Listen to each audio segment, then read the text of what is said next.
বড় ব্যাপার যে এই বাংলাদেশের মধ্যে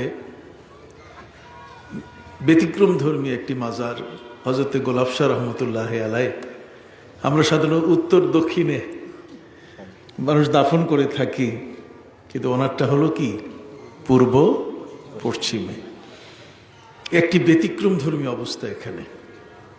এই সবগুলো বিষয় মিলে আমি এই দরবার, এই এলাকার প্রতি আমি ব্যক্তিগতভাবে দুর্বল। তাছাড়া মানসিকভাবে আল্লাহর ওলিদেরকে আমি খুব দারুণ পছন্দ করি। আল্লামা সাহেব কেবলা রহমতুল্লাহ আলাই থেকে নিয়ে ঊর্ধ্বতন এবং এর পরবর্তীতে যারা আছেন, হযরত শাহজালাল ইয়ামানী রহমতুল্লাহ আলাই, হযরত ইয়াকুব বদরপুরি রহমতুল্লাহ আলাই, ঊর্ধ্বতন এবং অধস্থ, পাশাপাশি হযরতে আল্লামা আব্দুল লতিফ চৌধুরী রহমতুল্লাহ আলাই, ফুলতলি সাহেব কেবলা এবং সারসিনা ফুরফুরা হক্কানি দরবার যত আছে এগুলোর সাথে আমি খুব ওতপ্রোতভাবে জড়িত। সেই দিক থেকে আজকে দুটো বিষয়ের উপরে আমার আবেগ সৃষ্টি হয়েছে। একটি হলো একজন মহান ওলির মাজারের পাশে যাবার সুযোগ হচ্ছে। আমাদের সমাজের মধ্যে একদল মানুষ নতুন করে বের হয়েছে, এরা জিয়ারতকে বেদাত বলছে। কোনো অলির মাজারে আসা এটাকে বেদাত বলছে। অথচ আজকে যে আমাকে সাবজেক্ট দেওয়া হয়েছে, আসেন দেখি নবী করিম সাল্লাল্লাহু আলাইহি ওয়াসাল্লামের হাদিসের মধ্যে এই সাবজেক্টটা মাজার জিয়ারতের সাথে আছে কিনা। নবী করিম সাল্লাল্লাহু আলাইহি ওয়াসাল্লাম বলছেন, কুনতু নাহাইতুকুম আন জিয়ারাতিল কুবুর আলা ফাজুরুহা। আমি তোমাদেরকে কবর জিয়ারত করতে নিষেধ করতাম, কিন্তু এখন তোমাদেরকে আদেশ দিলাম তোমরা কবর জিয়ারত করবে।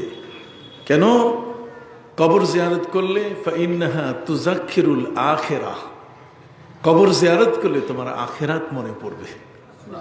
সুবহানাল্লাহ বলে। তো আজকে আমার সাবজেক্টও কি আখিরাত। তো সেই দিক থেকে একজন মহান ওলির মাজারে আমার আসার সুযোগ হলো, আখিরাতকে চর্চা করার সুযোগ হলো। কিয়ামতের ময়দানে সকল কবরস্থান মানুষদের সম্পর্কে অভিযোগ তুলবে। পৃথিবীতে যারা বসবাসকারী তাদের সম্পর্কে এই কবরস্থানগুলো আল্লাহর কাছে অভিযোগ করবে যে আল্লাহ, এই লোকটা যদি একবার আমার পাশ দিয়ে হেঁটে যেত তাহলে সে বুঝতো যে পৃথিবীর জীবনের পরে আরেকটা জীবন আছে, সেটা হলো কি আখিরাত। এই আখিরাত সম্পর্কে আল্লাহ বলছেন, ওয়া ইন্নাদ দারাল আখিরাতা লাহিয়াল হাইওয়ান। আখিরাতটাই হচ্ছে আমাদের মূল। আখিরাতের কোনো লয় নাই, ক্ষয় নাই। দুনিয়ার লয় আছে, ক্ষয় আছে, নশ্বর পৃথিবী, এটি আজকে আছে, একদিন এটি ধ্বংস হয়ে যাবে। ইয়াউমা তুবাদদালুল আরদু গায়রাল আরদি ওয়াস সামাওয়াতু ওয়া বারাজু লিল্লাহিল ওয়াহিদিল কাহ্হার। একদিন পৃথিবী উলটপালট হয়ে যাবে, জগৎ থাকবে না। যারা আজকে আমরা এখানে বসে আছি, আমরা উপরে আছি, একদল মানুষ আমাদের পাশে নিচে আছে, যারা কবরে আছে। এই কবর হচ্ছে আউয়ালু মানাজিলিল আখিরাহ। নবী করিম সাল্লাল্লাহু আলাইহি ওয়াসাল্লাম বলেছেন, আল কবর আউয়ালু মানাজিলিল আখিরাহ। আখিরাতের প্রথম মঞ্জিল হলো কি কবর। অতএব এই কবরে যাওয়ার আগে আখিরাত কি জিনিস এটা আমাদের বোঝা দরকার। আপনি জানেন আখির কথা তার মানে শেষ কথা। আখিরাত মানে শেষ, ফাইনাল। সেখানে বিচার আচার চূড়ান্ত ভাবে হয়ে যাবে। এরপরে আর জান্নাতীরা জান্নাতে চলে যাবে, ফারিকুন ফিল জান্নাহ ওয়া ফারিকুন ফিস সাইর। একদল আল্লাহর জান্নাতে চলে যাবেন, আর একদল কি জাহান্নামে। বড় দুঃখজনক ঘটনা, যারা জাহান্নামে কেটে পড়ে যাবে। আখিরাত বড় ভয়ানক একটি জিনিস, বড় কঠিন একটি জিনিস। এই জন্যই নবী করিম সাল্লাল্লাহু আলাইহি ওয়াসাল্লাম তিনি ঈমানের শর্তাবলী, যে ঈমান আছে পবিত্র কোরআন মজিদে, আমানার রাসূলু বিমা উনজিলা ইলাইহি মির রাব্বিহি ওয়াল মুমিনুন কুল্লুন আমানা বিল্লাহি ওয়া মালাইকাতিহি ওয়া কুতুবিহি ওয়া রুসুলিহি লা নুফাররিকু বাইনা আহাদিম মির রুসুলিহি ওয়া ক্বালু সামি'না ওয়া আতা'না গুফরানাকা রাব্বানা ওয়া ইলাইকাল মাসির। বাইরে আমার, ইমানের 6টা বিষয়: আল্লাহর প্রতি বিশ্বাস, নবীর প্রতি বিশ্বাস, আসমানি কিতাবের প্রতি বিশ্বাস, পূর্বের রসুল এবং নবী যারা আছেন তাদের প্রতি বিশ্বাস, এবং আখেরাতের প্রতি বিশ্বাস, পুনরুত্থান, ওয়াল বাসে বাদাল মাউত, মরার পরে আবার জিন্দা হব, এই মরার পরে জীবিত হব, এই বিষয়টি পৃথিবীতে কাফেররা স্বীকার করতে রাজি না। এই পৃথিবীতে যারা কাফের বেদিন তারা কখনো এটা স্বীকার করতে রাজি না। আরেক দল বলছে যে আমরা মরে গেলে পরে আমরা পৃথিবী থেকে সরে গেলাম, তা নয়, বরং আবার পৃথিবীতে ফিরে আসব। মরার পরে আবার পৃথিবীতে ফিরে আসতে চায় তারা। এরা হচ্ছে পুনর্জন্মবাদী। এই পুনর্জন্মবাদী ব্যক্তিরা, তার মধ্যে একজন আমাদের দেশেই, তার নাম হলো কবি জীবনানন্দ দাশ। জীবনানন্দ দাশ একটি অপপ্রচার তিনি করে গেছেন, এবং যেটা আজকে আমাদের ইউনিভার্সিটির পাশে ওই দেয়ালের গায়ে লেখা থাকে। তিনি তার স্ত্রীকে বলেছেন, স্ত্রীরে, আমি মরে গেলে তুমি কেঁদো না, চোখের পানি ফেলবে না। স্ত্রী বলছেন, না স্বামী, তোমার জন্য আমি ভালোবাসার চোখের নিংড়ানো পানিগুলো জমা করে রেখে দিয়েছি, অতএব তুমি মরে গেলে আমি তো কাঁদবই। কেন কাঁদবো না? কবি জীবনানন্দ দাশ বললেন যে আমি তো ফিরে আসবো তোমার কাছে, কেঁদে লাভ কি? তার মানে আখেরাত বিশ্বাস করে না। যারা বলেন আখেরাত বিশ্বাস করে না। স্ত্রী স্বামীকে ডাক দিয়ে বলে, স্বামী জীবনানন্দ দাশ, বলো তুমি কিভাবে আসবে পৃথিবীতে ফিরে? মরার পরে তোমাকে চিতার আগুনে জ্বালিয়ে পুড়িয়ে শেষ করা হবে। চিতার আগুনে তুমি ভস্ম হয়ে যাবে, আগুনের দাহনে তুমি নিশ্চিহ্ন হয়ে যাবে, তোমার কতগুলো ছাই পড়ে থাকবে। তুমি আসবে কিভাবে? তোমাকে চিনব কি করে? জীবনানন্দ দাশ বললেন যে তুমি যদিও আমাকে মানব রূপে দেখতে না পাও, তবে কাউয়া রূপে তুমি আমাকে দেখতে পাবে, না হলে শালিক হিসাবে, কথা বুঝতে পারছেন, না হলে শঙ্খচিল হিসাবে। আখেরাত বিশ্বাস করে না কবি জীবনানন্দ দাশ। তিনি কবিতা লিখে গেলেন, আবার আসিব ফিরে ধানসিঁড়িটির তীরে এই বাংলায়, হয়তোবা মানুষ নয় শঙ্খচিল হয়ে শালিকের বেশে, হয়তোবা মানুষ নয় ভোরের কাক হয়ে নবান্নের দেশে। এই নবান্নের দেশে নতুন ধানে নবান্ন, কি বলে, নতুন ধান যারা কাটে আমাদের দেশে কি নবান্ন করে। তো নবান্নের দেশে সেখানে ভোরের কাক হয়ে তিনি আসবেন, তিনি কাক হয়ে আসবেন, কাক কা কা করে ডাকবেন তিনি।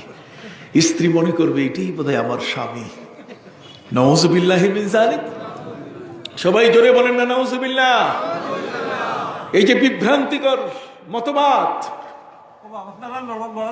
ইসলামে, যেটাকে আকীদা বলে, এই বিভ্রান্তিকর বিশ্বাস যেটা মানুষকে ধ্বংসের পথে ঠেলে দিয়েছে। কাজে আখেরাতকে বিশ্বাস কেমন ভাবে করতে হবে, আমি কতগুলো উদাহরণ আপনাদের সামনে উপস্থিত করব ইনশাআল্লাহ। সম্মানিত সুধী ভাইরা আমার, একই কথা বলে গেলেন ক্ষুদিরাম। ক্ষুদিরাম তার মাকে ডাক দিয়ে বলছে, মারে, যদি ফাঁসির রশিতে আমি ঝুলি তারপরও আমার মৃত্যু হবে না, তোমার কাছে ফিরে আসব। ক্ষুদিরাম তার মাকে ডাক দিয়ে বলল, একবার বিদায় দাও মা, ঘুরে আসি। একবার বিদায় দাও মা, ঘুরে আসি। হাসি হাসি পড়ব ফাঁসি, দেখবে ভারতবাসী। একবার বিদায় দাও মা, ঘুরে আসি। আবার বিদায়ের পরে, মরার পরে আবার ঘুরে আসবে। জীবনানন্দ দাশ আর তার এই দুটো বক্তব্যের মধ্যে কোনো পার্থক্য নাই। কথা কি বুঝতে পারছেন? এরা আখিরাত বিশ্বাস করে না, পরকালের কোনো বিশ্বাস নাই। সম্মানিত সুধী ভাইরা আমার, কাফের বেদিন যারা, তারা আরো কঠিন। তারা বলছে মরে গেলে মাটি হয়ে যাব। মানুষের দেহের অংশগুলো সব বাতাসের সাথে, পানির সাথে, মাটির সাথে, সবগুলো আগুনের সাথে মিশে যাবে। অনসুরে আরবা, আনাসেরে আরবা, 4টি জিনিস মানুষের সৃষ্টির মূল অবকাঠামো। আতশ বাত, খাক বাত, আতশ বাত, তার মানে আগুন, পানি, বাতাস, মাটি। এই 4টি জিনিসের দ্বারা মানুষের সৃষ্টি। কথা বুঝতে পারছেন? সম্মানিত সুধী ভাইরা আমার, কাফের বেদিন যারা, তারা বলছে মরে গেলে পরে এই পৃথিবীর দেহটা যখন মাটিতে চলে যাবে, আমার দেহটা যখন লুটিয়ে পড়বে মাটিতে যখন ঢাকা পড়ে যাবে, তখন মাটির সাথে আমার দেহ মিশে যাবে, আমাকে খুঁজে পাওয়া যাবে না। মাটির সাথে মিশে যাওয়ার পরে আবার আখেরাত কি? আখেরাত তারা মানতে চায় না। আখেরাত মানে পরকাল। যারা বলেন আখেরাত মানে কি? পৃথিবীর মধ্যে আমরা ব্যাকরণে পড়েছি, এখনো আছে অতীতকাল, বর্তমানকাল আর ভবিষ্যৎকাল। কিন্তু মুসলমানের কাল এত নয়। মুসলমানের কাল 2টা, একটা হলো ইহকাল, একটা কি? পরকাল। এই পরকালটার নামই হলো আখিরাত। কথা বুঝতে পারছেন? অতএব সেই পরকাল আখিরাতকে যারা বিশ্বাস করে না, পবিত্র কোরআন মজিদ তাদের একটা লিস্টি দিয়েছে। পবিত্র কোরআন মজিদ তাদের একটা ফিরিস্তি দিয়েছে, একটা লিস্ট দিয়েছে। আর সেই লিস্টের মধ্যে কাফেররা, তারা বলছে মরে গেলে মাটি হয়ে যাব, আমাদেরকে খুঁজে পাওয়া যাবে না। তারা বলছে মাইয়ুহিল ইযামা ওয়া হিয়া রামীম, মাইয়ুহিল ইযামা ওয়া হিয়া রামীম। মানুষের দেহের হাড়গুলো যখন ঢং ঢং করে বাজবে, দেহের গায়ের চামড়া গোশত কিছুই যখন থাকবে না, তখন ওই হাড়গুলো পুরাতন হয়ে ঢং ঢং করে বেজে উঠবে। কাফেররা বলে উঠল মাইয়ুহিল ইযামা ওয়া হিয়া রামীম। কে এই হাড়গুলোকে, এই পুরাতন হাড়গুলোকে, কার শক্তি আছে আবার জিন্দা করবে? আবার কিসের বিচার? পরকাল যাদের নাই, আখেরাত যাদের নাই, ওরা ঘুষ খায়, সুদ খায়। আখেরাত যাদের নাই, তারা মানব হত্যা করে, অন্যায় অবিচার করে। আখেরাত যারা ভয় করে না, তাদের এই পৃথিবীটা হচ্ছে এমন, এটা তাদের ইচ্ছা মতো, তারা যেমন চায় তেমনই তারা পৃথিবীতে চলতে চায়। অথচ প্রতিটি মুহূর্তে আল্লাহ পাক রব্বুল আলামিন আমাদেরকে সতর্ক করে দিয়েছেন আখেরাত সম্পর্কে। আসুন আমরা সে আয়াতটা পড়ে নেই। বিসমিল্লাহির রহমানির রহিম। আলহামদুলিল্লাহি রাব্বিল আলামিন, আর রহমানির রহিম, মালিকি ইয়াউমিদ্দিন। বিচার দিবস, আখিরাতের বিচারের মঞ্চে তিনি মালিক। অতএব প্রতিদিন, প্রতিটি মুহূর্ত যতগুলো নামাজ আদায় করছি, প্রতিটি নামাজের সূরা ফাতিহার মধ্যে ওয়ার্নিং। আখিরাত, তিনি হচ্ছেন বিচার দিবসের মালিক, আর বিচার দিবস হচ্ছে আখিরাত। সুবহানাল্লাহ বলেন। সে আখিরাতটা কেমন, এটাকে আল্লাহ নানাভাবে প্রমাণ করেছেন। আখিরাত যে বাস্তব, এই বিষয়টি প্রমাণিত হয়েছে নানাভাবে। একাধারে শুনতেই থাকুন, তাহলে আপনি বুঝতে পারবেন যে আমার ধর্ম ইসলাম কত স্বচ্ছ, কত পবিত্র। পরকালের ভয় যদি না থাকে, তাহলে মানুষ ড্যাম কেয়ার হয়ে যায়। পরকালের ভয় যদি না থাকে, তাহলে মানুষ বেপরোয়া হয়ে যায়। পরকালের ভয় যদি না থাকে তাহলে ওই মানুষটা সীমা লঙ্ঘনকারী সাব্যস্ত হয়ে যায়। দুনিয়ার আর কাউকে সে ভয় করে না। যদি আখেরাতের ভয় তার অন্তরের মধ্যে থাকে তাহলে সে তার মুরব্বীকে মানে। পরকালকে সে হিসাব নিকাশ করলে পরে তার আমল, তার প্রতিদিনের কাজগুলো একটি রুটিন মাফিক, একটি নিয়ম মাফিক চলে আসে। সুবহানাল্লাহ বলেন।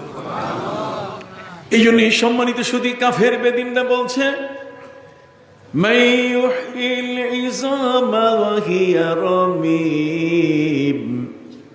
এটি যখন পুরাতন হয়ে যাবে, হাড় হাড্ডি গুলো জয়েন্ট থেকে আলাদা হয়ে যাবে, এগুলো যখন ছিন্ন ভিন্ন হয়ে এদিক সেদিক পড়ে থাকবে কবরে পড়ে, কেইটাকে জিন্দা করবে? আবার কিসের আখেরাত?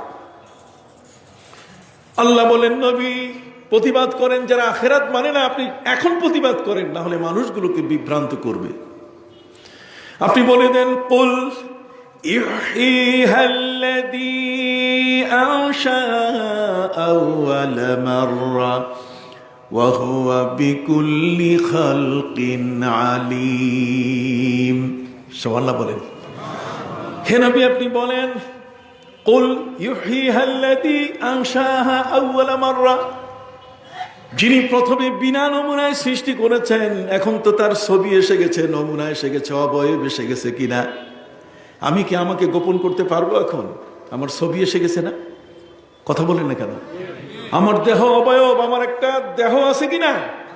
এটার একটা ছবি আল্লাহর কাছে আছে না?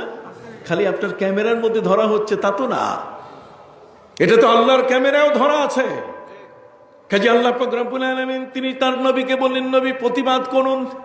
কাফেররা অসত্য কথা বলছে, মিথ্যা বলছে, আপনি প্রতিবাদ করুন। কুল আপনি বিরোধিতা করে বলুন ইউহিহাল্লাযী আনশাহা আউওয়াল মাররা, সেই মহান আল্লাহ এটাকে জিন্দা করবেন যিনি প্রথমে সৃষ্টি করেছেন। ওয়া হুয়া বিকুল্লি খালকিন আলীম, সৃষ্টির কোনটা কোন জায়গায় লুকিয়ে যাচ্ছে এটা আল্লাহ বলছেন তিনি ভালো জানেন। কাফের বেদিনরা তারা বলছে মরে গেলে পরকাল নাই।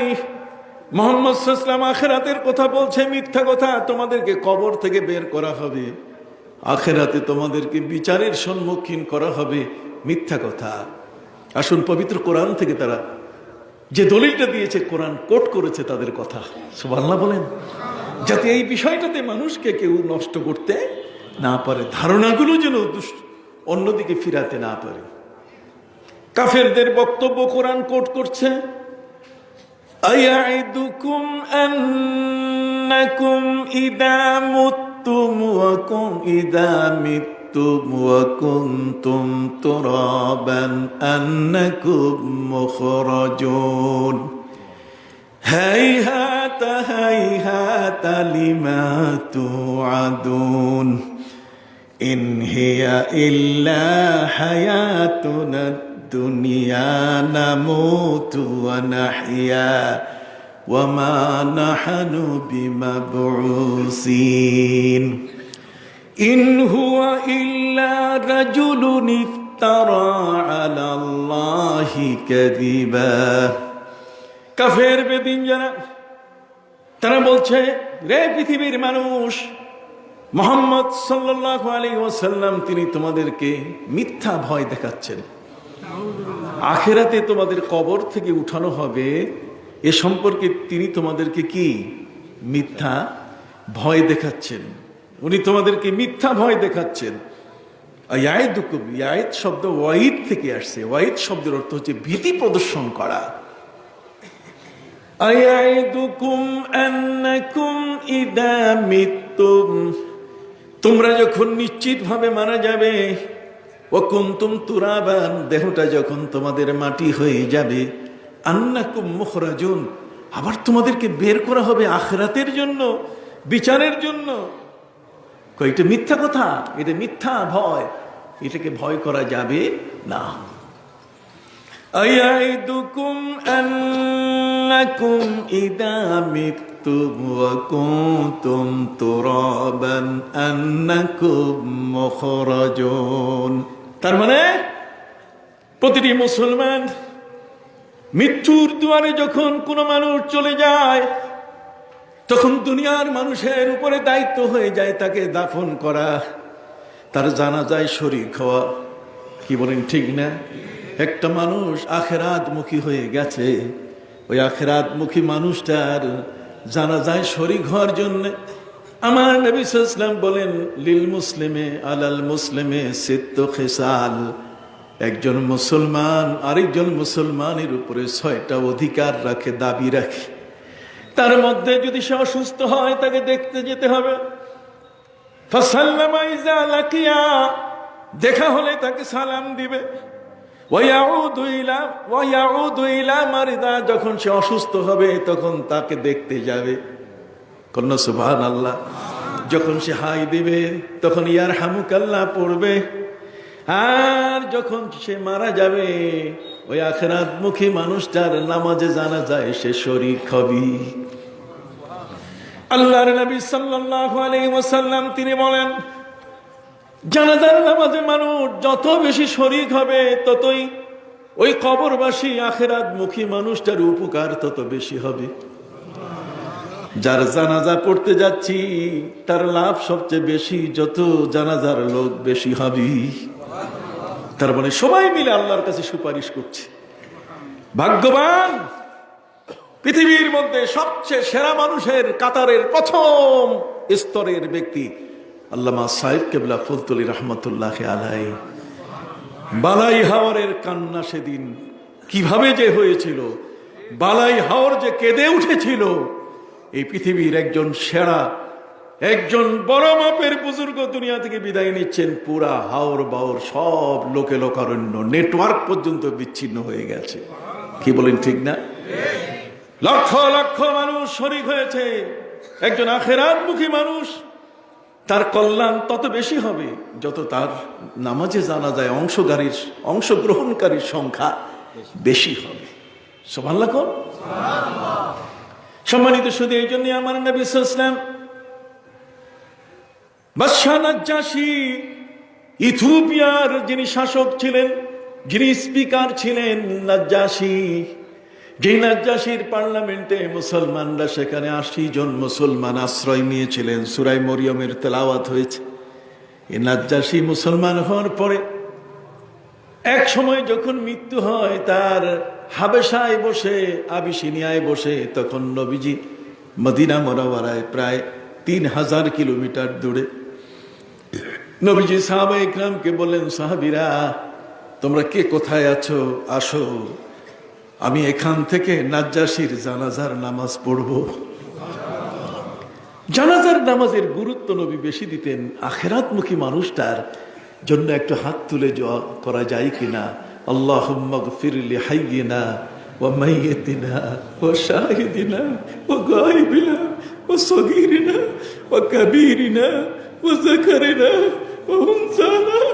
আল্লাহুম্মা মান আহয়াইতাহু মিন্না ফাহইহি আলাল ইসলাম ওয়া মান তাওয়াফাইতাহু মিন্না ফাতাওয়াফাহু আলাল ঈমান।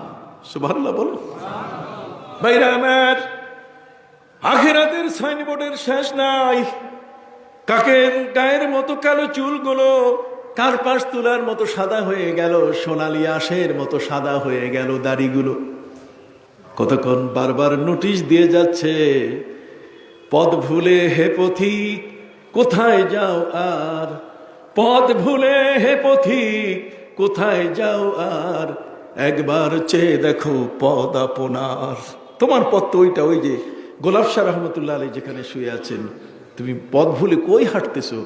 হ্যাঁ, তোমার পথ তো ওইটা, পথ ভুলে। ইন্না লিল্লাহি ওয়া ইন্না ইলাইহি রাজিউন। এই জন্য আল্লাহ আখিরাত সম্বন্ধে আমাদের সতর্ক করে দিয়েছেন। কিরে কাফেররা, রে বেঈমানের গোষ্ঠী, কাইফা তাকফুরুনা বিল্লাহি ওয়া কুনতুম আমওয়াতান ফাআহইয়াকুম সুম্মা ইউমীতুকুম সুম্মা ইউহয়ীকুম সুম্মা ইলাইহি তুরজাউন। সুবহানাল্লাহ বলেন। সম্মানিত সুধী ভাইরা আমার, কি করে তুমি আল্লাহকে অস্বীকার করো? এই পৃথিবীতে যিনি তোমাকে জিন্দা করেছেন সে আল্লাহ তোমাকে সেই কবর থেকে বের করতে পারবেন কিনা? আল্লাহ বলেন, ইন্নাল্লাহা ফালিকুল হাব্বি ওয়ান নাওয়া ইউখরিজুল হাইয়া মিনাল মাইয়িতি ওয়া মুখরিজুল মাইয়িতি মিনাল হাইয়্যি যালিকুমুল্লাহু ফাআন্না তুফাকুন। ফালিকুল ইসবাহ وجعل الليل سكنا والشمس والقمر حسبانا ذلك تقدير العزيز العليم। সুবহান আল্লাহ বলেন। আল্লাহ বলেন, রাত থেকে চিরে আমি দিন নিয়ে আসি রে বান্দা, কবর থেকে ফাটাইয়া সেখান থেকে জীবন্ত তোমাকে বের করব। জগতের কেউ তোমাকে ধরে রাখতে পারবে না। কোথায় তুমি বলো? মাইয়ুহিল ইযামা ওয়া হিয়া রামীম। হ্যাঁ, আমার এই হাড়গুলো আলাদা হয়ে যায়। হিন্দু ধর্মের মধ্যে সবগুলো আগুনে জ্বালিয়ে শেষ করা হয়। আবার ইন্দিরা গান্ধী তার দেহকে পুড়াইয়া পুরা দেহের ছাই সারা ভারতের মধ্যে প্লেন দিয়ে ছিটাই দেওয়া হয়েছে। ভাইরা আমার, কিয়ামতের ময়দানে কি করে তাদেরকে বের করা হবে? পৃথিবীর মানুষ তারা বলছে এত ছাই সারা দেশের মধ্যে ছিটিয়ে দেওয়া হয়েছে, কেমন করে আল্লাহ এগুলো জিন্দা করবেন? আমার আল্লাহ বলছেন, নবী বলে দেন, قد علمنا ما تنقص الأرض منهم وإننا كتاب حفيظ। আল্লাহ বলেন, قد علمنا ما تنقص الأرض منهم, তোমার দেহের কোন অংশটা মাটি খেয়ে ফেলেছে, কতটুকু ছাই হয়ে গেছে। আল্লাহ বলেন, আমার অডিও ভিডিওতে ধরা আছে। সুবহানাল্লাহ বলেন, আমার অডিও ভিডিওতে কি আছে? ধরা আছে। কোরআন বলে, قد علمنا ما تنقص الأرض منهم وعندنا كتاب حفيظ। আল্লাহ বলেন, আমার কাছে কিতাবুন হাফিজ, তার মানে অডিও ভিডিও আমার কাছে আছে, আমি ডাক দিলে দৌড়ায় চলে আসবে। এই জন্য মরণকালে কোনো ব্যক্তি যখন মারা যায়, মনে গেলে পড়ে আখিরাতের ভয়ানক চিত্র যখন তার কাছে চলে আসে, আখিরাত বড় কঠিন, এটা যখন সে বুঝতে পারে তখন সে আর মরতে চায় না। তখন আবেদন করে, আরো কিছু সময় দাও, নামাজ বাকি আছে করে নেই, রোজাগুলো কাজা হয়ে আছে এগুলো সেরে নেই। পবিত্র কোরআন মজিদে আল্লাহ বলেন, হাত্তা ইদা হাদারা আহাদাহুমুল মাউত ক্বালা রাব্বিরজিউনি লাআল্লি আমালু সালিহান ফীমা তারাকতু কাল্লা কাল্লা কাল্লা ইন্নাহা কালিমাতুন হুয়া কাইলুহা ওয়া মিন ওয়ারাইহিম বারযাখুন ইলা ইয়াউমি ইউবআসুন। সুবহানাল্লাহ বলেন। কি চমৎকার কথা! মহাগ্রন্থ আল কোরআনের মধ্যে আল্লাহ পাক রব্বুল আলামিন তিনি বলছেন, এই জগতের মধ্যে কোন মানুষের দুয়ারে যখন আজরাইল চলে আসে, কোন মানুষ যখন মারা যায়, আজরাইল যখন তার কাছে চলে আসে, হাত্তা ইদা হাদারা আহাদাহুমুল মাউত, মৃত্যু যখন হাজির হয়ে যায়, তখন সে বুঝতে পারে যে এখন আর আমার ছাড়াছাড়ি নাই, আমাকে আর ছাড়া হবে না। যা বিশ্বাস করি না এখন সে স্বচক্ষে দেখা শুরু করেছে। যেমন একজন ব্যক্তি যখন মারা যায়, যদি নেককার ব্যক্তি হয়, মারা যাওয়ার সময় আল্লাহর জান্নাত দেখতে দেখতে দুনিয়া থেকে বিদায় হয়, হাসি হাসি দুনিয়া থেকে বিদায় হয়। এই জন্য কবি বলেছেন, এমন জীবন তুমি করিবে গঠন, একা কাঁদিবে তুমি হাসিবে ভুবন। তুমি একা কেঁদে যাবে, কিন্তু গোটা ভুবন তোমার জন্য কি কাঁদবে। তার মানে ভালো মানুষ যখন মারা যায়, ভালো মানুষের মৃত্যুর সময় আল্লাহ পাক রব্বুল আলামিন তাকে জান্নাতের সিনারি দেখায় দেন। তাকে আল্লাহ পাক রব্বুল আলামিন বলে দেন, দেখ পৃথিবীতে তোমার নামাজ ঠিক ছিল, রোজা ঠিক ছিল, তোমার ইবাদত বন্দেগী, তোমার কর্মকাণ্ড ঠিক ছিল, তুমি আল্লাহকে রব বলে স্বীকার করে তার পথের উপরে তুমি নিজে ছিলে। আল্লাহ বলেন, ইন্নাল্লাযীনা ক্বালু রাব্বুনাল্লাহু সুম্মা ইসতাকামু তাতানাজ্জালু আলাইহিমুল মালাইকাতু আল্লা তাখাফু ওয়া লা তাহজানু ওয়া আবশিরু বিল জান্নাতিল্লাতী কুনতুম তুআদুন। সুবহানাল্লাহ বল। কোরআন পড়েন। এই হেফজ মাদ্রাসায় আজকে 15 জন ছাত্রের মাথায় কি দেওয়া হয়েছে? পাগড়ি। 8 জন ছাত্র সবক নিচ্ছে। কোরআনের শিক্ষা আমাদের কাছে নাই, যে কারণে আমরা আজ বদ আমলের সাথে যোগ হয়ে যাচ্ছি। সম্মানিত সুধী ভাইরা আমার, পৃথিবীর মধ্যে একজন মানুষ জগৎ ছেড়ে যখন কবরমুখী হয়ে যায়, হাত্তা ইদা হাদারা আহাদাহুমুল মাউত, যখন কারো ঘরে কারো কাছে যখন আজরাইল এসে যান, আজরাইল এসে গেলে তখন ওই লোকটা দেখে যে আমার তো এখন ধরপাকড় শুরু হয়ে গেছে। কথা বুঝতে পারছেন? এখন সে অস্থির হয়ে যায়। তার কারণ এই সময়টা বড় কঠিন।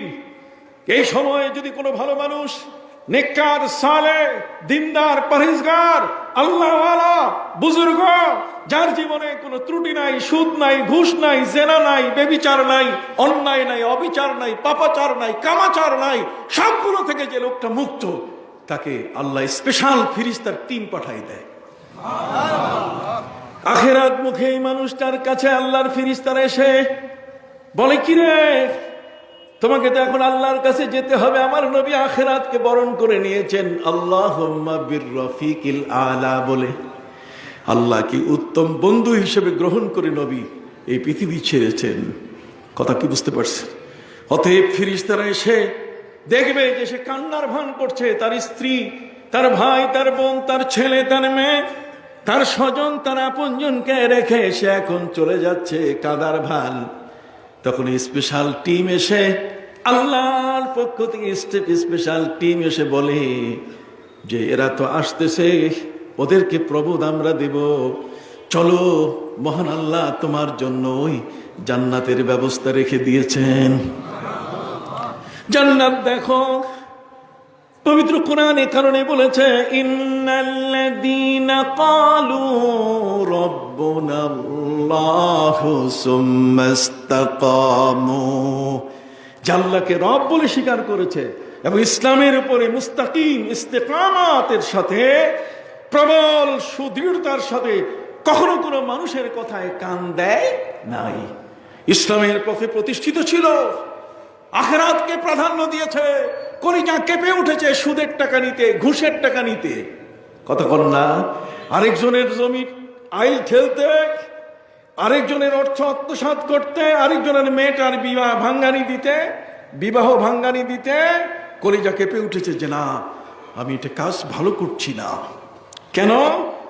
আখিরাতে তো সব হাজির হয়ে যাবে। সুবহানাল্লাহ। কিরকম আখিরাতে হাজির হয়ে যাবে? আসুন পবিত্র কোরআন মজিদ আল্লাহ বলছেন, ইয়াউমা তাজিদু কুল্লু নাফসিম মা আমিলাত মিন খাইরিন মুহদারান ওয়া মা আমিলাত মিন সু তাওয়াদ্দু লাউ আন্না বাইনাহা ওয়া বাইনাহু আমাদান বাঈদা وَيُحَذِّرُكُمُ اللَّهُ نَفْسَهُ وَاللَّهُ رَءُوفٌ بِالْعِبَادِ। সুবহানাল্লাহ বলেন।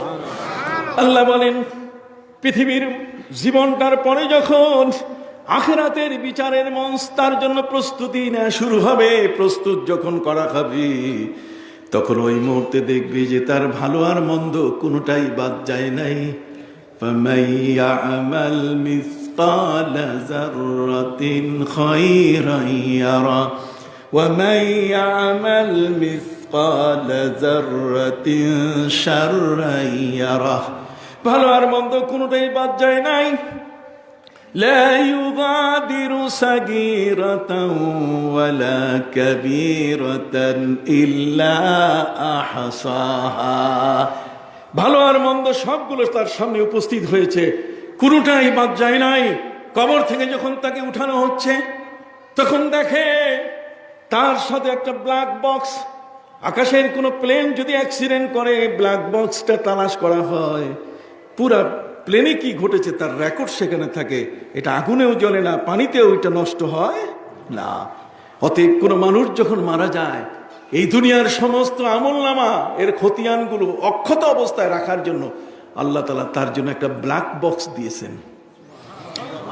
আসুন, পবিত্র কোরআন মজিদ আল্লাহ বলছেন, وَكُلَّ إِنسَانٍ أَلْزَمْنَاهُ طَائِرَهُ فِي عُنُقِهِ وَنُخْرِجُ لَهُ يَوْمَ الْقِيَامَةِ كِتَابًا يَلْقَاهُ مَنشُورًا اقْرَأْ كِتَابَكَ كَفَى بِنَفْسِكَ الْيَوْمَ عَلَيْكَ حَسِيبًا من اهتدى فإنما يهتدي لنفسه ومن ضل فإنما يضل عليها ولا تزر وازرة وزر أخرى وما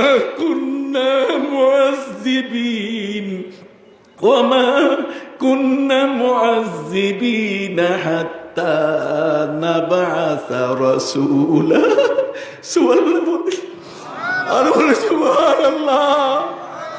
আখিরাতকে মানুষ বিশ্বাস করে না, অথচ আবার আল্লাহ পবিত্র কোরআন মজিদে বলছেন, وَكُلَّ إِنسَانٍ أَلْزَمْنَاهُ طَائِرَهُ فِي عُنُقِهِ। কবর থেকে আখিরাতের জন্য যখন উঠানো হবে, তখন প্রত্যেকের গলায় একটা করে বক্স, নেক আমল আর বদ আমলের একখানা বক্স তার গলার মধ্যে ঝুলানো থাকবে। এটা খুলে ফেলতে পারবে না। বিভিন্ন শপিং মলে আপনি যাবেন, এমন ভাবে মালটা প্যাকিং করে দেয়, ওর উপরে সুতা লাগায় দেয় যে আপনি কেসি দিয়ে কাটা ছাড়া ওটা খুলতে পারবেন না, একটা লক হয়ে যায়।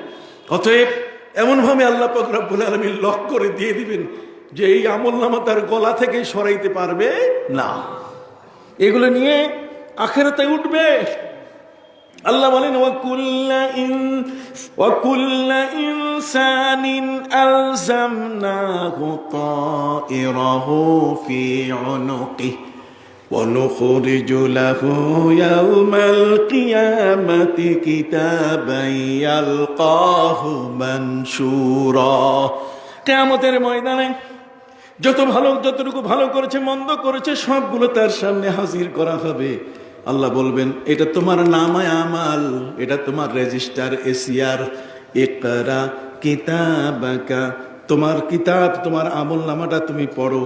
কাফা বিনাফসিকা ইয়াউমা আলাইকা হাসিবা। আজকের দিকে আর কোনো অডিটর দরকার নাই।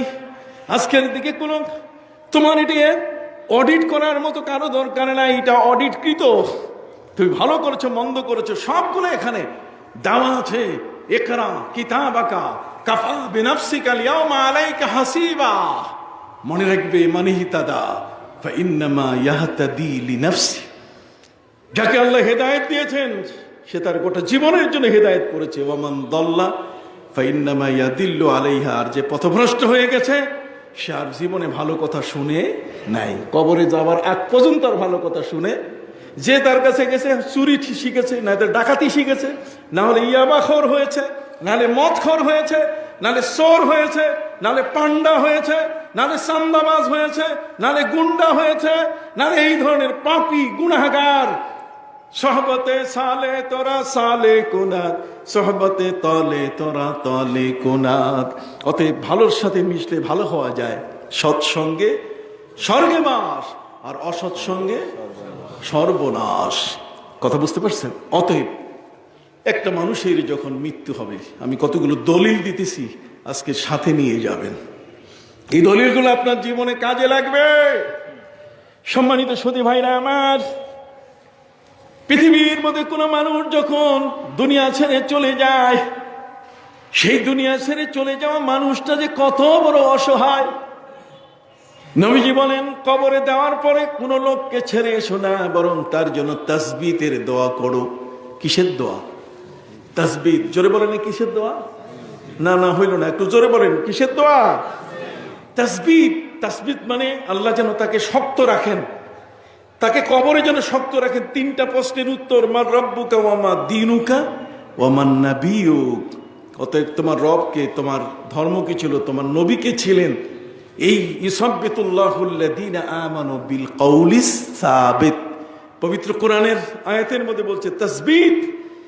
কবরের এখানে যেন ওই লোকটাকে, সে যেন প্রত্যেকটা প্রশ্নের উত্তর দিতে পারে। সম্মানিত সুধী, যদি লোকটা নবী ভক্ত হয়, আশিকে রাসূল, মদিনা মুনাওয়ারা থেকে রিলে হয়ে জবাব তার কানের মধ্যে চলে আসবে যে ক আল্লাহ আমার রব, বলো ইসলাম আমার দ্বীন, মুহাম্মদ সাল্লাল্লাহু আলাইহি ওয়াসাল্লাম আমার নবী। মদিনা মুনাওয়ারা থেকে রিলে হয়ে তার কাছে আসবে।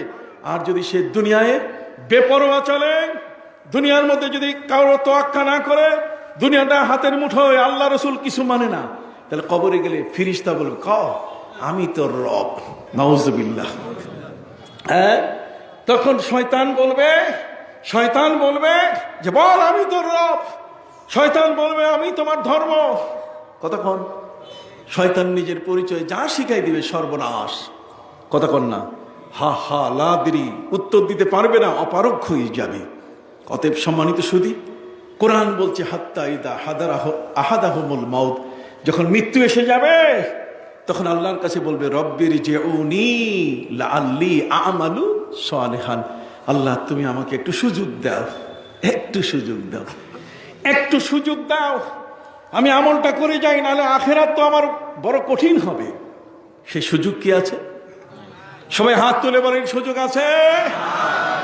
হাত উঠান।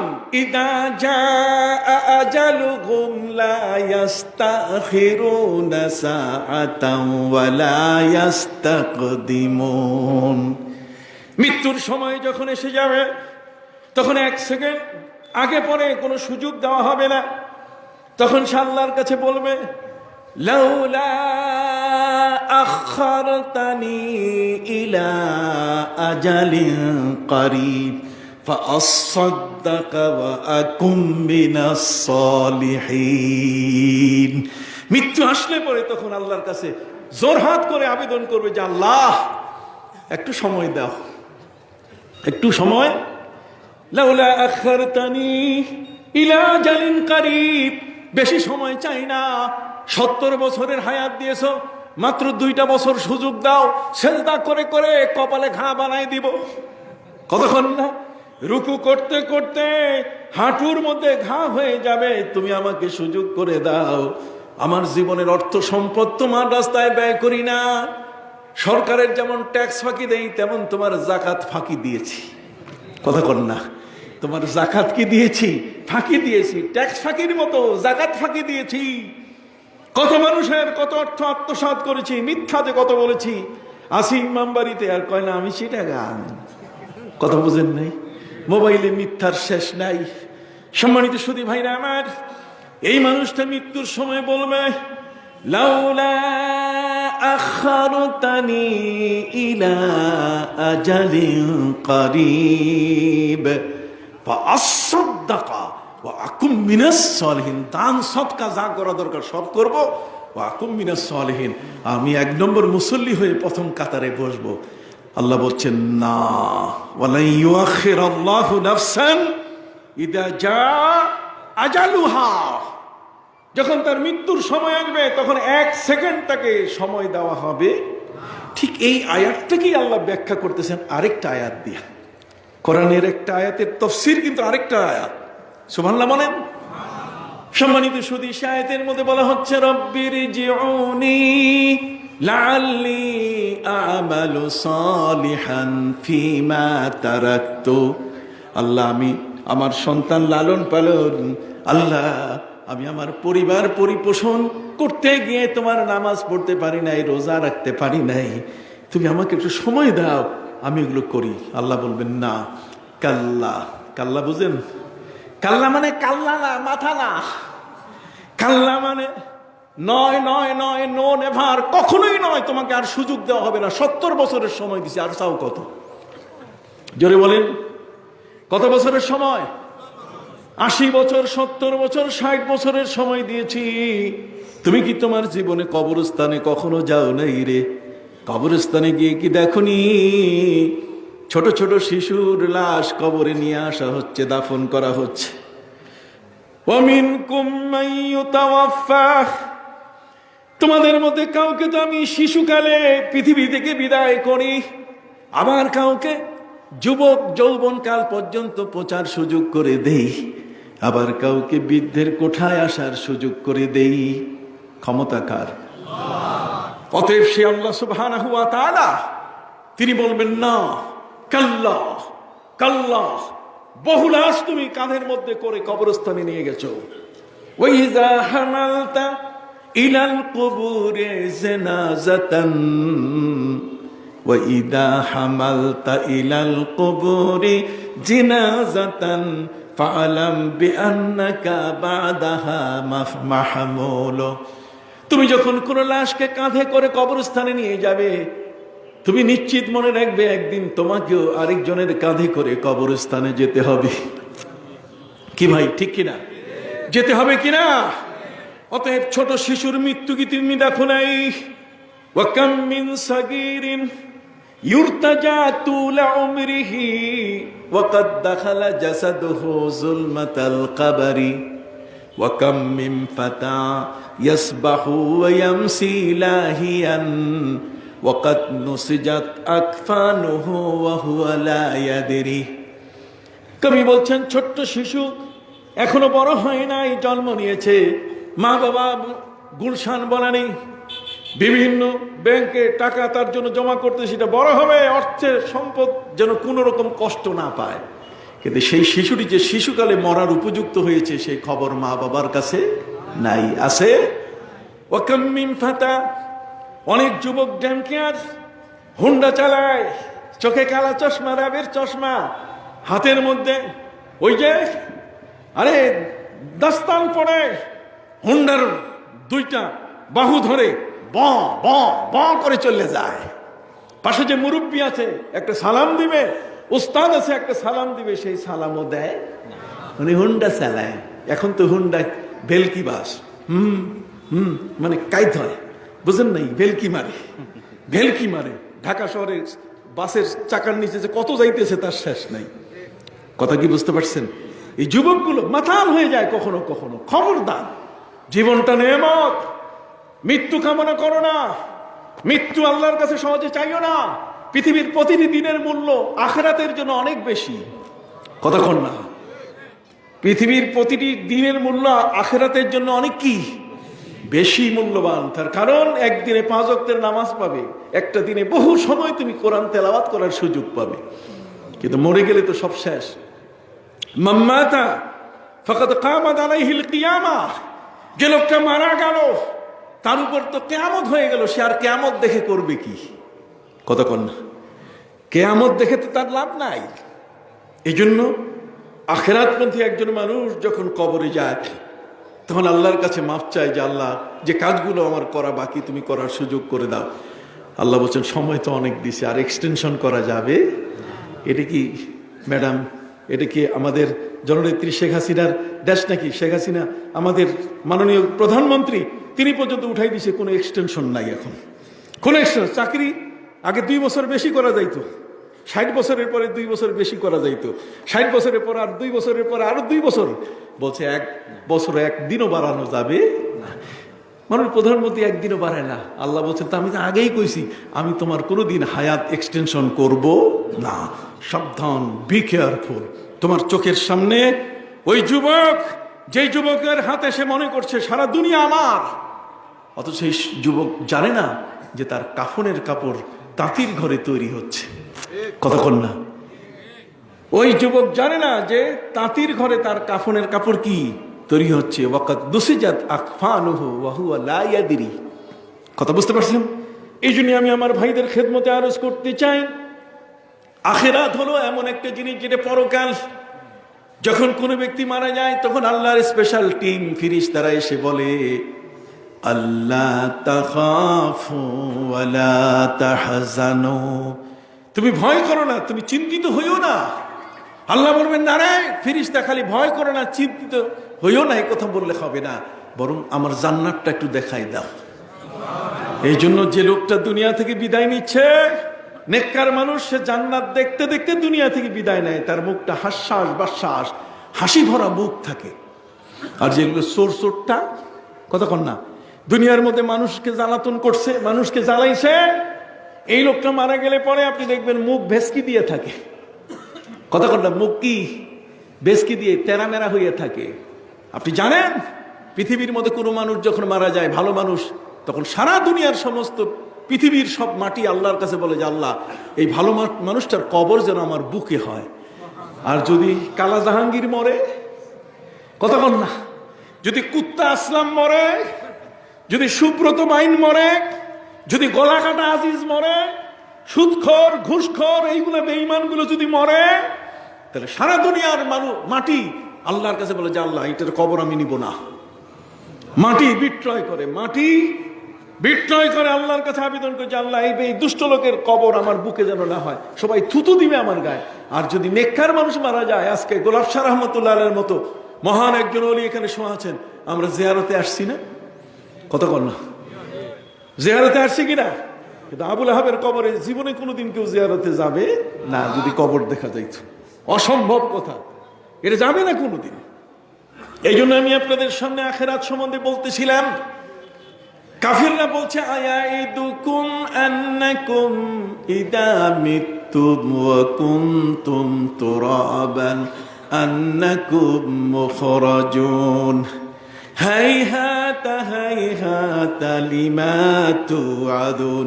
আফসোস, মুহাম্মদ সাল্লাল্লাহু আলাইহি ওয়াসাল্লাম তোমাদেরকে মিথ্যা আশ্বাস দিচ্ছেন, মিথ্যা ভয় দেখাচ্ছেন তিনি, যে তোমাদেরকে কবর থেকে তোলা হবে। আমার নবী সাল্লাল্লাহু আলাইহি সাল্লাম সম্পর্কে তারা বলছে, ইন হিয়া ইল্লা হায়াতুনা দুনিয়া নামুতুনা ওয়া নাহইয়া।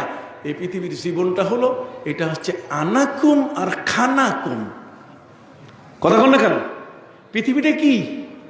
আনাকুম, আইসি আর খাইতেছি, খাইতে খাইতে পেটটা একেবারে কবরস্থান বানাই ফেলছি। কোন আখিরাতের খবর নাই, পরকালের চিন্তা নাই। কাফের বেদিনরা তারা বলে, ইন হিয়া ইল্লা হায়াতুনাদ দুনিয়া নামুতু ওয়া নাহইয়া। পৃথিবীটা হচ্ছে জীবন এবং মরণের দেশ। এই পৃথিবীতে আখিরাত বলতে গেলে কিছু নাই। ওয়া মা নাহানু বিমাবউসিন। আমাদেরকে কবর থেকে আবার আখিরাতের জন্য উঠানো হবে, এটা মিথ্যা কথা। সবাই বলুন নাউজুবিল্লাহ। ওরা আমার নবীকে প্রতারক বলতেছে। ওরা বলছে, ইন হুয়া রাজুলুন ইফতারা আলাল্লাহি কাযিবান ওয়া মা নাহানু লাহু বিমুমিনিন। তারা আমার নবীকে প্রতারক বলছে, যে নবী কবর থেকে আবার উঠানো হবে, তোমাদেরকে ভয় দেখাচ্ছেন, খবরদার, আমরা এই নবীর উপর ঈমান আনবো না। নাউজুবিল্লাহি মিন যালিক। আমার আল্লাহ বলে দিলেন, নবী প্রতিবাদ করেন। নবী কি করেন? প্রতিবাদ করেন। সে প্রতিবাদ হলো, ইয়াউমা নাতবিস সামাআ কাতাই সিজিল্লিল কুতুবি কামা বাদানা আউওয়ালা খালকিন নুঈদু। আল্লাহ বলছেন, আপনি বলে দেন যে প্রথম যেমন করে বাইর করছি, ঠিক আবার সেইভাবেই তোমাদেরকে কি করব? বাইর করব, কবর থেকে আখিরাতের জন্য উঠাবো। আমার নবী বলেন, আনা মান তুনশাক্কুল আরদ। নবী বলছেন, আমি প্রথম কিয়ামতের ময়দানে সর্বপ্রথম আখিরাতের জন্য আমাকে কবর ফাটিয়ে উঠানো হবে। সুবহানাল্লাহ বলেন। সর্বপ্রথম কবর ফাঁক হবে কার?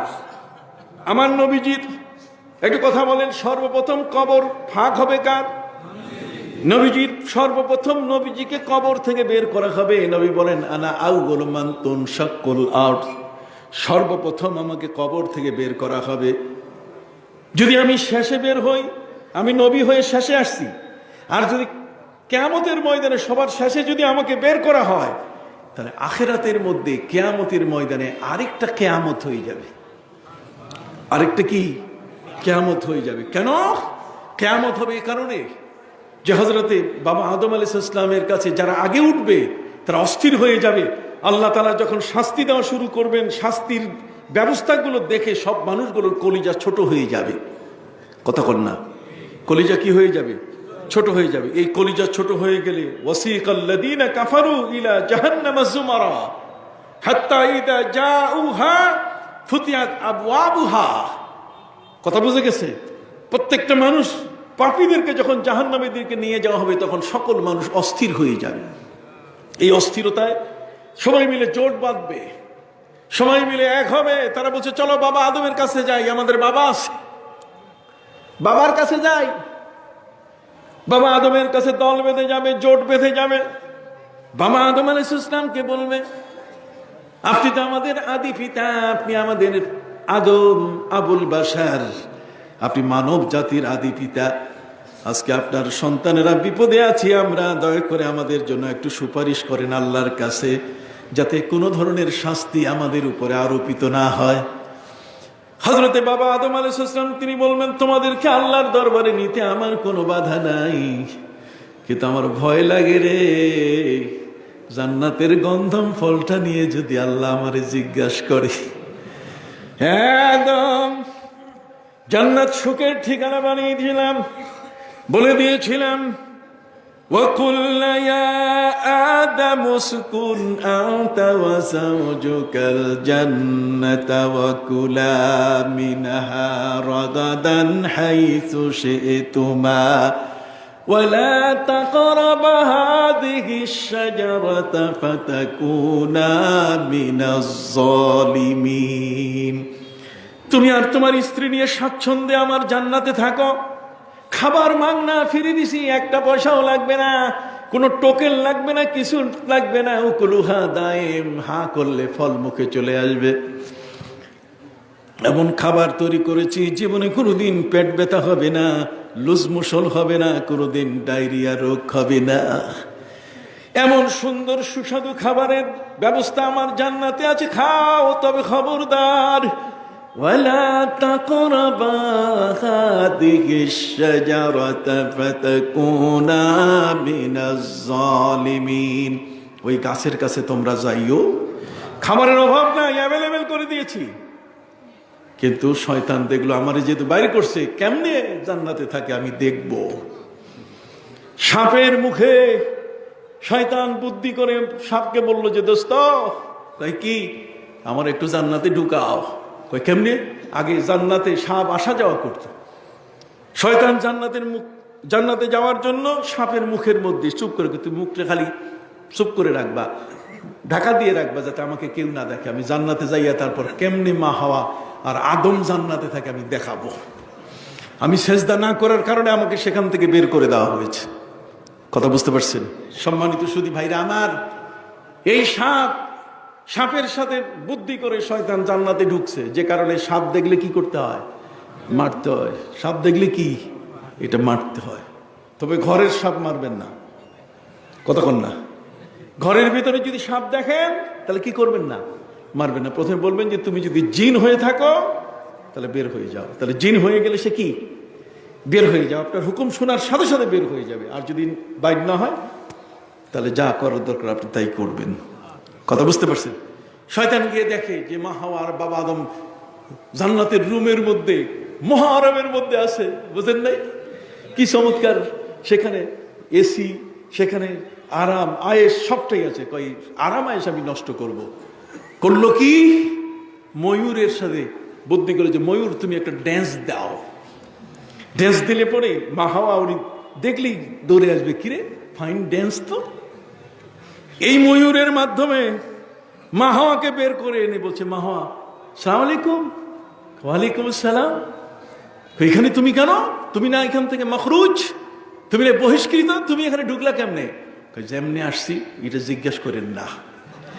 দুইটা নসিহত করতে আসছি, হরিপুরের বড়ি দিতে আসছি দুইটা, একটা লাল বড়ি আর একটা কি সাদা, এটা দিয়ে আমি যাইতেছি, আপনারা এটা আমল করবেন, এটা খাবেন, আপনাদের জন্য খুব সুন্দর হবে। সেটা কি? যে গাছের ফল খাইতে নিষেধ করছে কেন জানেন? নিষেধ করছে এই কারণে যাতে জান্নাতে আল্লাহ আপনাদের থাকতে দিবে না, এই বুদ্ধি করছে আল্লাহ তাআলা। এই জন্য ফল খাইয়ে না, জান্নাত পার্মানেন্ট আপনাদের নামে রেজিস্ট্রেশন, অটো রেজিস্ট্রেশন নামজারি হয়ে যাবে।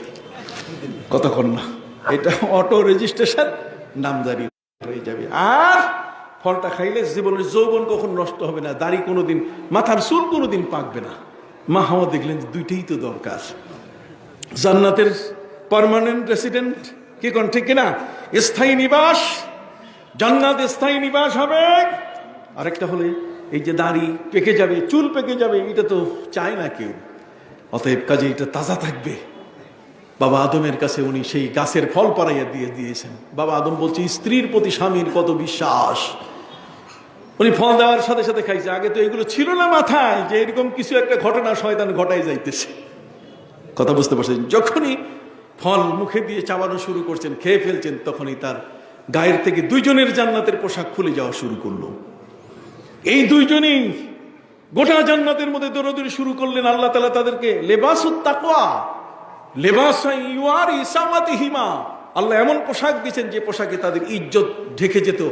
আর বাবা আদম এবং মা হাওয়া এত সুন্দর ছিলেন, এত সুন্দর ছিলেন যে জান্নাতের মধ্যে কোনো আয়না দেখার দরকার হইতো না।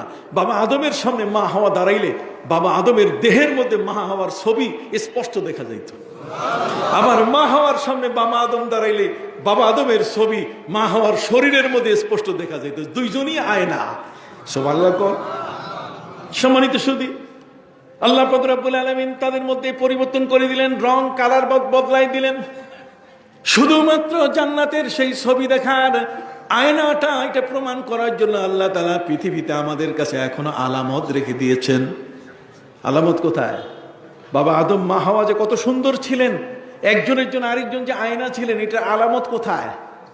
কোন জায়গায়? এই হাতের নখ, এই যে নখটা আছে না, দেখেন না, হাদিসের মধ্যে আসছে, হাদিস থেকে বলছি আমি। হাতের কি? এই যে নখ, নখের যে কালার, নখটার যে কালার, এই কালারটা ছিল বাবা আদম এবং হাওয়া। এই কালার, এই কালার প্রত্যেকের নখ দেখেন, নখের মধ্যে একটা চমৎকার কালার আছে। এটা আল্লাহর দেওয়া একটা কি আছে? কালার আছে। বাবা আদম এবং মা হাওয়ার এটা দেহের কালার ছিল। এটা আল্লাহ তাআলা কালারটাকে বাঁচায় রাখছেন, সুবহানাল্লাহ। কিন্তু ওই ফলটা খাওয়ার কারণে কালাকুলা হয়ে গেছি, কথা বোঝেন নাই, এদিক সেদিক হয়ে গেছি, রং সং সব নষ্ট হয়ে গেছে। কথা বুঝতে পারছেন?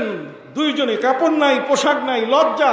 স্বামীর কাছে স্ত্রীর তো লজ্জা আছে, স্ত্রীর কাছে স্বামীরও কি আছে? কথা কন না কেন?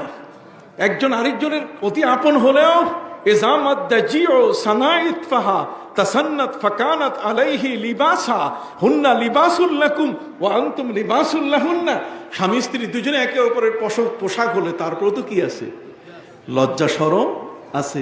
আল হায়াউ শুবাতুম মিনাল ঈমান। কাজে দুইজনে দুই দিকে দৌড়ানো শুরু করছেন লজ্জায়।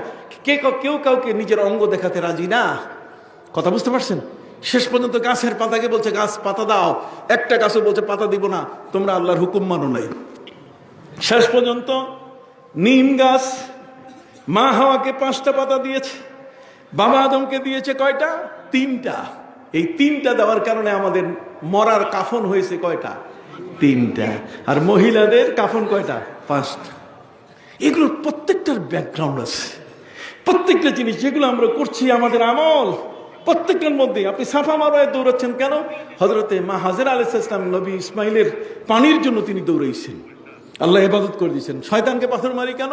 হযরতে ইসমাইল আলাইহিস সালাম, হযরতে ইব্রাহিম, দুইজনে যখন ইসমাইল তার ছেলেকে জবাই করার জন্য নিয়েছেন, শয়তানকে পাথর মারছেন। এটা আমাদের ইবাদতের মধ্যে আল্লাহ ঢুকাই দিয়েছেন।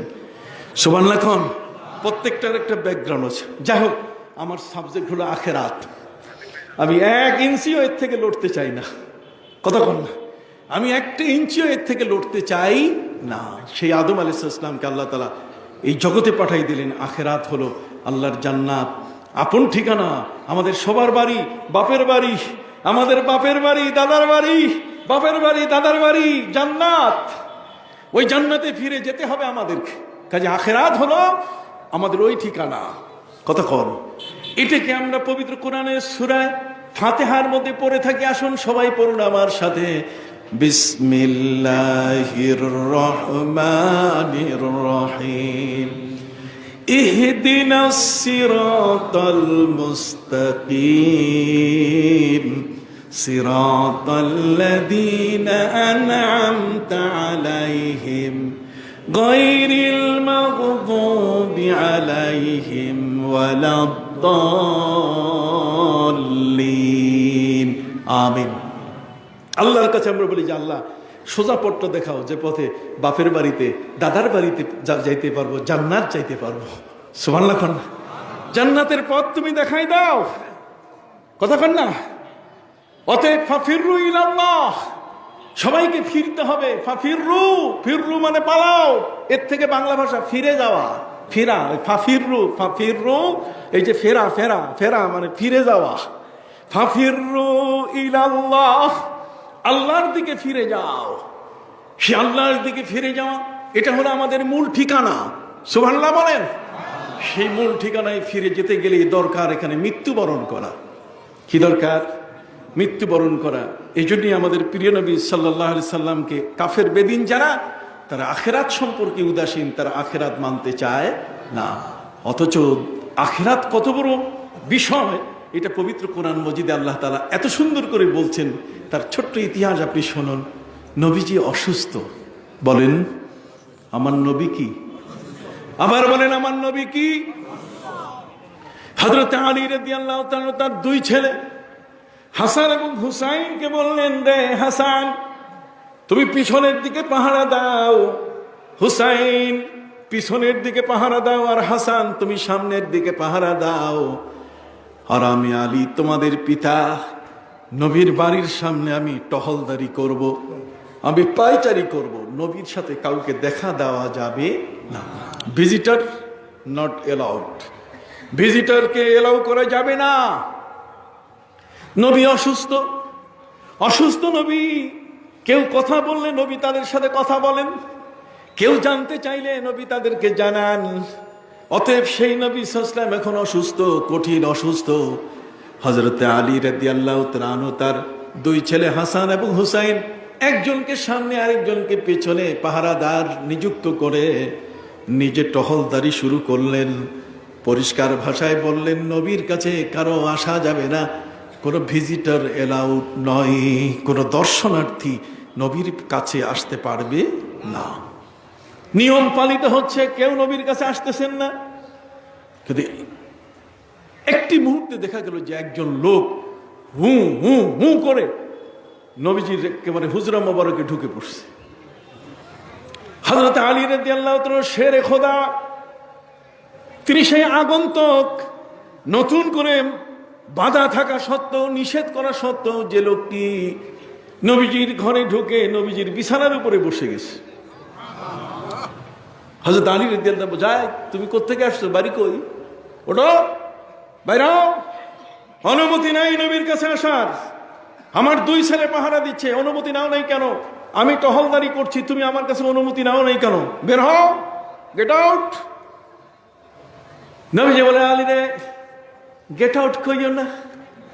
হ্যাঁ আলী, খবরদার তাকে বের হতে যেতে বলো না। আলী রে খবরদার ঘর থেকে তাকে বের করে দিও না। আলী তুমি কি চিনো যিনি আজকে এইভাবে কারো বাধা তোয়াক্কা না করে সরাসরি আমার হুজরায় ঢুকে বিছানার উপরে বসে গেছে? আলী তুমি কি চিনো উনি কে? উনি হলেন হযরতে আজরাইল। হযরতে আজরাইল কারো বাধা মানে না। ওই যমুনা গ্রুপের চেয়ারম্যান বাবুল সাহেব করোনা রোগে আক্রান্ত হলেন। 9 জন চায়নার বড় ডাক্তার চার্টার্ড ফ্লাইটের মাধ্যমে তিনি নিয়ে আসলেন। 9 জন ডাক্তার, চীনের উহান থেকে করোনার জন্ম। অতএব সেই ডাক্তাররা এই রোগটা ভালো চিনে, ভালো চিকিৎসা জানে। 9 জন চাইনিজ ডাক্তার, উহানের ডাক্তার নিয়ে আসলেন। অর্ধেক অ্যাপোলো হাসপাতাল ঘেরাও, যাতে আজরাইল ঢুকতে না পারে। কথা বুঝেন নাই? ওদিকে 9 জন ডাক্তার, আর এদিকে কি অ্যাপোলো, অর্ধেকটা তার টাকার অভাব নাই, পয়সার অভাব নাই, খালি একটা কথা, আমার খালি লাঞ্চটা ফিরায় দাও। আমার শুধু কি লাঞ্চটা, আমার ফুসফুসটা কি ফিরায় দাও। করোনা তো ফুসফুসে অ্যাটাক করে, কতক্ষণ না এটাকে অসল করে, কাজে আমার ফুসফুসটা ফিরায় দাও একটা। লিভার ঠিক আছে, কিডনি ঠিক আছে, কতক্ষণ না, চক্ষু ঠিক আছে, জিহ্বা ঠিক আছে, খালি এইটা, ওই যে বিড়ি খাইলে বিড়ি খায় আর টানে আর সারে, ওইটা দিয়ে এই জায়গাটাই ফুসফুসটা এটা পুড়ে যায়। এই জন্য সৌদি আরবের মধ্যে মদিনা শরীফে আপনি যাবেন, আমাদের তো সাইনগুলো, আমার সাইনবোর্ডগুলো নানা ধরনের বিভিন্ন ছবি থাকে, আর ওখানে ছবি হচ্ছে একটা বিশাল অজগর সাপ লাঞ্চটাকে পেঁচিয়ে আছে, আর সেই লাঞ্চের উপরে এইভাবে খালি সিগারেট হইয়া, সিগারেটে আগুন হইয়া ওইটাকে আঘাত করতেছে, তারপরে লাঞ্চটা খেয়ে ফেলতেছে। তো যমুনা গ্রুপের যিনি মালিক, চেয়ারম্যান সাহেব, তিনি বলছেন আমার খালি ফুসফুসটা একটু ফিরায় দাও ডাক্তার, ফুসফুস ফিরায় দাও। আজরাইলকে বলছে আসো না, তুমি দূরে থাকো, ঘেরাও দিয়ে দিচ্ছে পুরা অ্যাপোলো হাসপাতাল। ঠেকাইতে পারছে? জোরে বলেন, ঠেকাইতে পারছে? খালি মুসা নবীর কাছে গিয়ে আজরাইল অনুমতি ছাড়া ঢোকার কারণে মুসা নবী দিশে থাপ্পড়, এক থাপ্পড়ের চোখ একটা কানা হয়ে গেছে আজরাইলের। কতক্ষণ হাদিস শরীফের মধ্যে আছে, একটা চোখ কি হয়ে গেছে, কানা। আল্লাহর কাছে যাইয়া বলে যে আল্লাহ, এরকম ভাবে আমার যেই দেখে সেই মারতে চায়, ঘরের মধ্যে কেউ ঢুকতে দিতে চায় না। কথা বুঝে গেছে, আমি হার্টের হাসপাতালে ঢুকতে চাই, ওখানে ঢুকতে দেয় না। হার্টের হাসপাতাল তো বড় মারাত্মক, কি কোন ঠিক কিনা? অ্যাম্বুলেন্স ছাড়া মানুষ কিন্তু সহজে হার্টের হাসপাতালে আসে না, খালি চ চ চ, অ্যাম্বুলেন্স খালি ট ট করে খালি আসতেই থাকে। কথা বুঝেন নাই? বেশি আজরাইলের আনাগুনা কোন জায়গায়? হার্টের হাসপাতালে। এটা যে কোনো সময় ফেল হয়ে গেলে বাস কান্দাকান্দি শুরু হয়ে যায়। হার্ট ফেল হয়ে গেলে আর মানুষ বাঁচে না। সম্মানিত সুধী, কাজে আজরাইলের বিশাল ভয় যে আমাকে যদি এইভাবে সশরীরে মানুষ দেখে তাহলে একটাও ঘরে ঢুকতে দিবে না, সব লাঠি নিয়ে তাড়া দিবে। আর মুসা নবী যে কাণ্ড করলো তাতে আমার চোখ একটা নাই, এখন কি করা যাবে? আল্লাহ তাআলা বললেন ঠিক আছে, তোমাকে মানুষের দৃষ্টির আড়াল করে দিলাম, কিন্তু তোমার কাছে একটি বিষয় আমার আদেশ, তুমি আর যা পারো করো, কিন্তু আমার কোন নবীর কাছে তুমি অনুমতি ছাড়া যাইও না, তাহলে আবার কোন থাপ্পড় দিয়ে বসে। সুবহানাল্লাহ কন্যা, আবার কোন থাপ্পড় দিয়ে বসে। কাজে নবীদের কাছে গিয়ে অনুমতি নিবে। হযরত জিবরিল আমিন, হযরত আজরাইল, হযরত মিকাইল, হযরত ইসরাফিল। আমার বোধহয় সময় হয়ে গেছে নাকি? সময় হয়ে গেছে, আমি এখনই শেষ করে দিচ্ছি। সম্মানিত সুধী ভাইরা আমার, এই ঘটনাটা বলে শেষ করে দিই। সেখনীয় একটা ঘটনা, আমাদের প্রিয় নবী সাল্লাল্লাহু আলাইহি সাল্লামের কাছে আজরাইল ঢুকে পড়ছে। সুবহানাল্লাহ কোন? হযরত আলী তো চিনেন না, নবী চিনে ফেলছে। নবী বলছেন আলী রে, খবরদার কিছু কইও না। আমার নবীজি তিনি বললেন আজরাইল, তাহলে আমি প্রস্তুতি নিয়ে নেই, মৃত্যুর প্রস্তুতি নিয়ে নেই। হযরত আলী কান্দা শুরু করলেন। হাসান হোসেন তাদের নানা আজকে আর নাই, পৃথিবী আজকে এতিম হয়ে যাবে, করার কিছু নাই। হযরত আজরাইল বলছেন যে হুজুর এত চিন্তা করছেন কেন? আজকে আমি আজরাইল হয়ে আসি নাই, আজকে আমি জিবরাইলের ভূমিকায় স্পেশাল মেসেঞ্জার হয়ে আসছি, আপনাকে একটা বার্তা শোনাবো। হযরত আলীর কলিজায় পানি আসছে যে বার্তা শুনাবে, উনি আজরাইল হয়ে আসেন নাই, আজকে স্পেশাল মেসেঞ্জার হয়ে আসছেন, বিশেষ বার্তা বাহক হয়ে এসছেন। তাহলে তিনি কি শোনাতে চান দেখি। নবীজি জিজ্ঞাসা করলেন আজরাইল কি জন্য আসছো ভাই? আমি আল্লাহর একটা পায়গাম, একটা শুভ সংবাদ নিয়ে আসছি, একটা গুড মেসেজ। কয় কি? আল্লাহ আপনাকে অনুমতি দিচ্ছেন, যতদিন পৃথিবীতে থাকতে চান আমি আজরাইল আপনার কাছে আসবো না। আপনি যতদিন পৃথিবীতে থাকতে চান আমি আজরাইল জীবনে আপনার কাছে আসবো না। অতএব আপনি ফ্রি, সারা জগতের মধ্যে চলবেন, যতদিন বাঁচতে চান, কোনো অসুবিধা নেই। বাবা আদম 960 বছর বাঁচছে, কোনো বাধা নেই। হযরতে নূহ নবী পৃথিবীর মধ্যে 1340 বছর বেঁচে ছিলেন। হযরতে যুলকারনাইন পৃথিবীর মধ্যে বেঁচে ছিলেন 1650 বছর। কাজে আপনি আরো বেশি দিন বাঁচেন, আমি আজরাইল ডিস্টার্ব করব না। হযরতে আলী বলছে আলহামদুলিল্লাহ, নবীর জন্য বিশাল শুভ সংবাদ। নবী এখন যদি হ্যাঁ বলে দেন, হযরত আজরাইল বলছেন যে আপনি ইয়েস অর নট, আপনি বলেন হ্যাঁ অথবা কি না, আপনি বলেন, একটা বলেন, সম্মতি দেন, না হলে না করে দেন।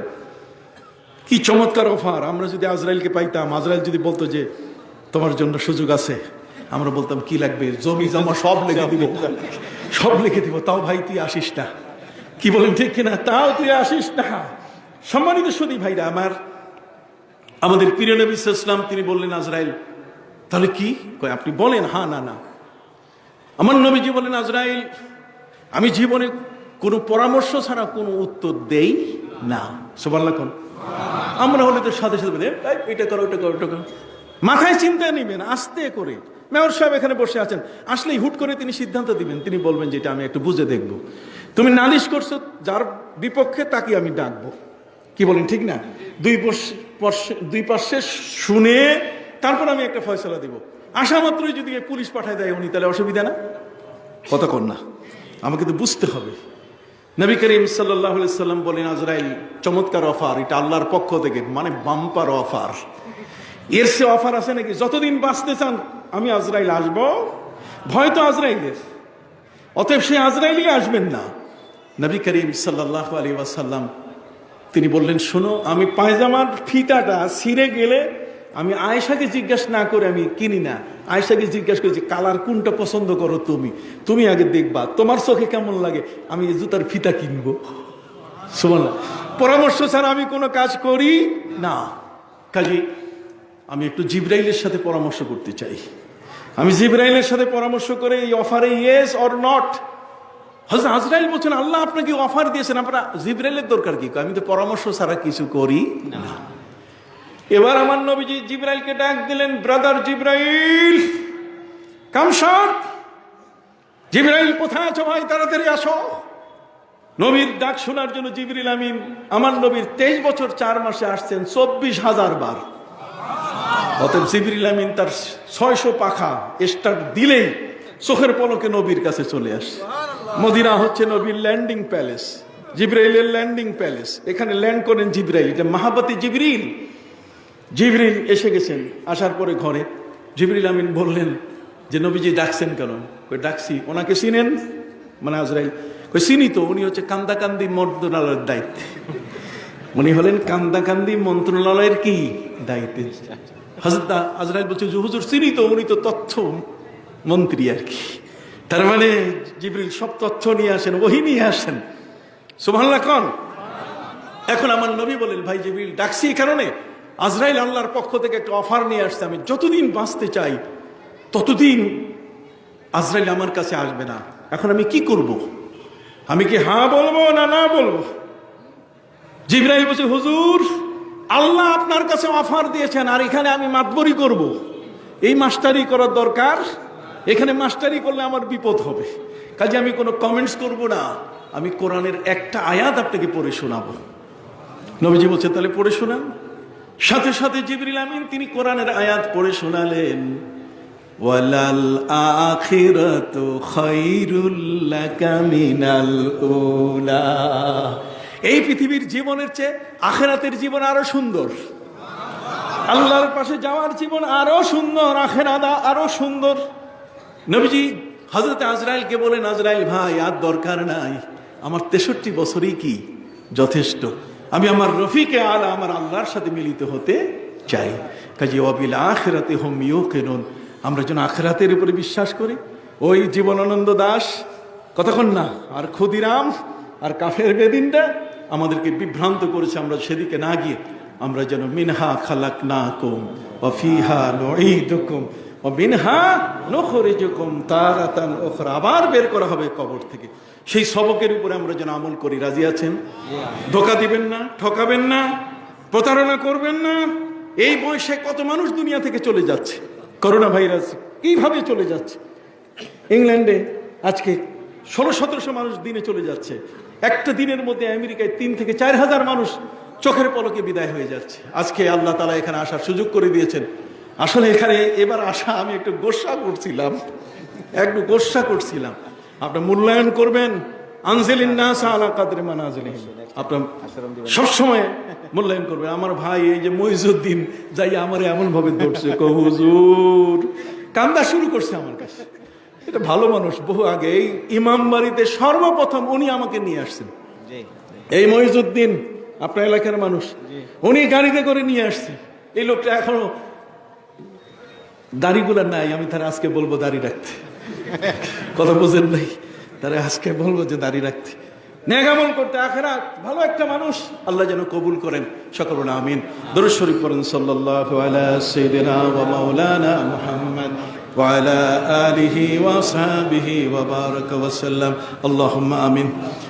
ربنا ظلمنا أنفسنا وإن لم تغفر لنا وترحمنا لنكونن من الخاسرين رب العالمين। হযরত গোলাপ শাহ রহমতুল্লাহ আলাইহি হাফিজিয়া মাদ্রাসা ইমাম বাড়ির উদ্যোগে আজকের এই ইসালে সওয়াব মাহফিল, এই দোয়া মাহফিল, বার্ষিক মাহফিল আল্লাহ আপনি কবুল ও মঞ্জুর করেন। আর এখানে আপনার ওলি শুয়ে আছেন, তার পাশে অনেক বুজুর্গ শুয়ে আছেন, পাশাপাশি জনাব হাফিজ নওমান চৌধুরী মরহুম তিনি শুয়ে আছেন। আল্লাহ বিদেশের মাটিতে এলাকার অনেক মানুষ যারা আমেরিকা, ইউরোপ, লন্ডন বিভিন্ন জায়গায় আছে, আল্লাহ তারা তো আছে, কত আপনজনকে হারিয়ে চোখের পানি ফেলে তারা এই মাহফিলের জন্য টাকা পয়সা পাঠিয়েছেন। আল্লাহ তাদের সকলের দান অনুদানগুলো কবুল করে নেন। এলাকার কৃতি সন্তান, বড় ভালো মানুষ, আমাদের শ্রদ্ধাভাজন মেয়র সাহেব জনাব আব্দুল শাকুর সাহেবকে আল্লাহ আপনি কবুল করিলেন। এলাকার মানুষের উদারতভাবে খেদমত করার তৌফিক দান করুন। আরেকজন সভাপতি সহ আর অন্যান্য যারা এখানে এসছেন আপনারা আল্লাহ আপনি কবুল করে নেন। এই হেফজ মাদ্রাসাটিকে আল্লাহ আপনি কবুল করে নেন। মুক্ত হস্তে সকলকে দান করার তৌফিক দান করুন। রব্বুল আলামিন, আপনার শাহী দরবারে ফরিয়াদ, বড় হাফেজ সাহেব সহ সবাইকে আপনার হাতে সুপর্দ করলাম। যারা পাগড়ি নিল তারা যেন এই মাদ্রাসার মান ইজ্জত ধরে রাখতে পারে, এদের দ্বারা যেন লক্ষ কোটি হাফেজ তৈরি হয়, আল্লাহ কবুল করে নেন। একটি উত্তম প্রতিষ্ঠান ইমাম বাড়ি, গোলাপ শাহ রহমতুল্লাহর মাজার, এই এলাকার মানুষ ধন্য, আল্লাহ আপনি কবুল করে নেন। বিদেশের মাটিতে যারা